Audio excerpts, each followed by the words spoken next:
दोस्तों अभी खेसारी लाल यादव और पवन सिंह को गाने को लेकर विवाद चल रहा है। दोस्तों पवन सिंह और खेसारी लाल यादव का गाना दोनों को साथ में आता है। दोनों गाने का टाइटल मैच हो जाता है और फैंस का कहना है कि खेसारी लाल यादव ने पवन सिंह का गाना चोरी करके गाया है। लेकिन दोस्तों क्या है सच्चाई, इस वीडियो में मैं आप लोग बताऊंगा। उससे पहले बता दूं, अगर आप लोग चैनल को सब्सक्राइब नहीं किए हैं तो जल्दी से कर लीजिए, वीडियो को लाइक नहीं किए हैं तो जल्दी से वीडियो को लाइक कर दीजिए। तो चलिए दोस्तों वीडियो को स्टार्ट करते हैं। दोस्तों खेसारी लाल यादव और पवन सिंह का गाना साथ में आता है, लेकिन दोस्तों कुछ लोगों का कहना है कि खेसारी लाल यादव ने पवन सिंह का गाना चुरा के गा दिया है। तो दोस्तों यह बिल्कुल गलत बात है। खेसारी लाल यादव का गाना चुनाव से बहुत पहले ही रिकॉर्डिंग हो चुका था, शूटिंग हो चुका था, लेकिन चुनाव के दौरान खेसारी लाल यादव ने अपने गाने को रिलीज नहीं किया था।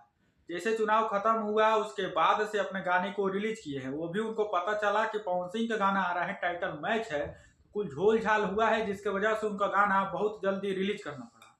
नमस्ते प्रणाम। और हम लोग एक्चुअली गाना छोड़ रहे हैं 7 बजे, 7:30 बजे, क्योंकि रंगबाज जिस गाने का नाम है।